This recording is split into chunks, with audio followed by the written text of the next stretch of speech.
Most people think crashes begin on the day the chart breaks. That belief is wrong. Before Black Monday hit on October 28, 1929, borrowed money had already flooded Wall Street for months. Ordinary buyers were putting down just 10% and borrowing the rest on margin. The Dow fell nearly 13% on October 28th, then nearly 12% again on October 29th. But here's what most people miss. The real warning signs were visible much earlier. The crash was only visible at the end. Markets usually react last. Credit markets, currency markets, household behavior, and political language often signal trouble first. The public remembers the collapse date, but history remembers the pattern, and the pattern is older than Wall Street. It appeared in Rome's debased coinage, in Weimar's paper mark, in Argentina's deposit freeze, and in Venezuela's Bolivar crisis. Pattern 1 is easy credit turning into reckless leverage. In 1929, brokerage houses allowed ordinary buyers to control stocks with only 10% down. A small decline could trigger a forced liquidation cascade. Borrowed money created the illusion of depth. The same thing happened in housing before 2008. Mortgage debt rose from 61% of GDP in 1998 to 97% in 2006. Credit was not just supporting the market, credit was the market. Pattern 2 is official optimism, getting louder as risk gets worse. Before the 1929 crash, leading voices treated the market as durable. The public hears reassurance precisely because the system is too fragile to tolerate honesty. In Weimar, the government printed more money instead of confronting reality. In Argentina, the peg looked credible until it didn't. The stronger the promise, the more dangerous the break when trust finally goes. Human consequences always arrive before the statistics look final.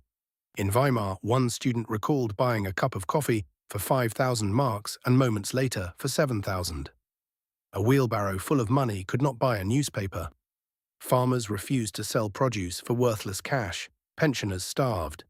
That is what leverage and denial look like once translated into daily life.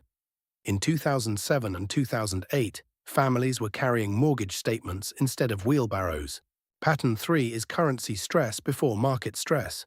In Weimar, the exchange rate had already collapsed long before the mark became absurd. Before World War I, it was just over 4 marks to the dollar.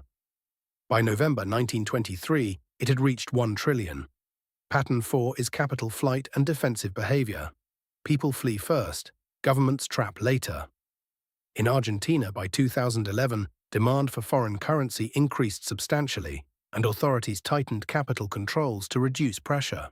Pattern 5 is emergency policy replacing normal policy. This is the final signal before the broad market understands the regime change. In Argentina, December 2001 brought a partial deposit freeze. That single move told citizens more than any speech could. Deposits were no longer fully theirs. In the United States during 2008, extraordinary interventions became necessary because ordinary mechanisms had failed. Emergency measures are not the cause of the crash. They are proof the system was weakening long before investors admitted it. What survives these periods is rarely what looked safest during the boom. In Weimar, cash savings became worthless, while food producers gained bargaining power.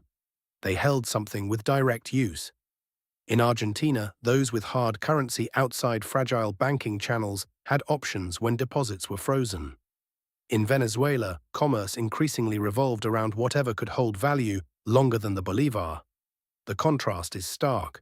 What failed was nominal certainty. What survived was utility, scarcity, and optionality. History points to 5 durable defenses. First, low leverage. Debt amplifies fragility in every regime. Second, liquidity not fully trapped in one institution. Argentina's 2001 freeze turned access itself into a risk factor. Third, productive assets. Farmland, useful inventory, tools, and businesses tied to essential demand retain relevance when prices distort. Fourth, hard skills. Repair work, logistics, food production, and medical competence have exchange value even when money quality deteriorates. Fifth, monetary optionality. Access to more than one currency, payment rail, or jurisdiction. Fast forward to today. The same 5 patterns can be tracked without panic. Start with leverage. If borrowing rises much faster than productive output, risk is compounding. M2 rose from roughly 15.4 trillion in early 2020 to above 21 trillion by 2022. The CBO projected a 2025 federal deficit of 1.9 trillion and debt reaching 118% of GDP by 2035. These numbers do not prove imminent collapse. They prove fiscal scale, money creation, and policy credibility still matter. Educational analysis begins there, not at the day of the crash.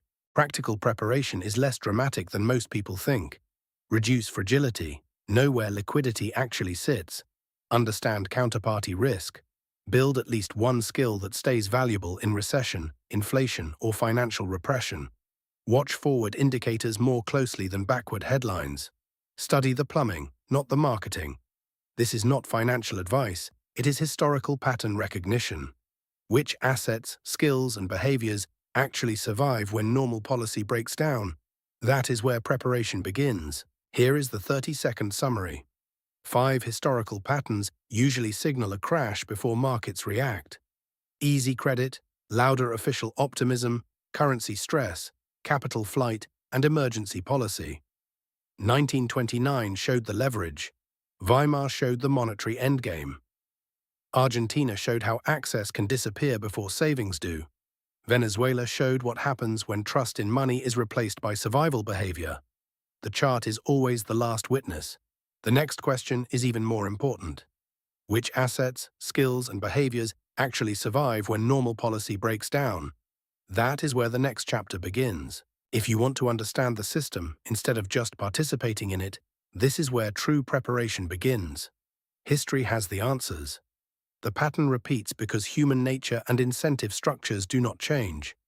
Only the surface details shift, the dates, the currencies, the institutions involved. But the underlying mechanics remain constant. Understanding these mechanics separates those who see the patterns from those who experience them as shocks. The knowledge exists. The question is whether you will act on it before the chart turns red.